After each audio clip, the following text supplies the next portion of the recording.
રાજકોટ લોકસભા બેઠકના ઉમેદવાર પરસોત્તમ રૂપાલા દ્વારા ક્ષત્રિય સમાજ પર કરેલા નિવેદનથી ક્ષત્રિય સમાજમાં રોષ જોવા મળી રહ્યો છે અને ઠેર ઠેર લોકો વિરોધ પ્રદર્શન કરી રહ્યા છે। ત્યારે હવે ક્ષત્રિય સમાજના લોકો દ્વારા રાજકોટ ખાતે પરસોત્તમ રૂપાલાનું પુતળા દહન કરવામાં આવ્યું। શું છે સમગ્ર મામલો જાણીશું આ વિડીયોમાં। નમસ્કાર, હું મૈત્રી મકવાણા અને આપ જોઈ રહ્યા છો નિર્ભય ન્યૂઝ।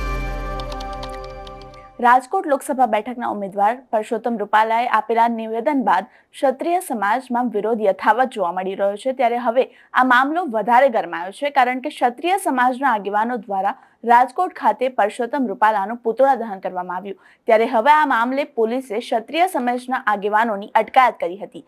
પોલીસ દ્વારા કલમ 151 મુજબ ક્ષત્રિય સમાજના આગેવાનોની ધરપકડ કરવામાં આવી। પોલીસે કરવામાં આવેલી કાર્યવાહીથી ક્ષત્રિય સમાજમાં રોષ જોવા મળી રહ્યો છે।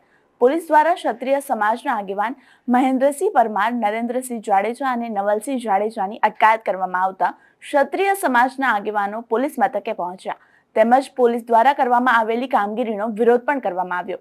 તેમજ ક્ષત્રિય સમાજની મહિલા આગેવાનો દ્વારા પણ પોલીસની આ કામગીરીને વખોડી કાઢી હતી। ત્યારે આ મામલે કરણી સેનાના સોશિયલ મીડિયા અધ્યક્ષ હિતુભા જાડેજાએ કહ્યું કે પરસોત્તમ રૂપાલા વિરુદ્ધ રાજકોટમાં પુતળા દહનના કાર્યક્રમો યોજાશે, પોસ્ટરો લગાવવામાં આવશે અને ક્ષત્રિય સમાજનું મહાસંમેલન બોલાવવામાં આવશે। પરસોત્તમ રૂપાલાની દરેક સભામાં વિરોધ કરવામાં આવશે। ક્ષત્રિય સમાજ પર જો પોલીસ દબાણ કરશે તો પણ અમારી તૈયારી છે।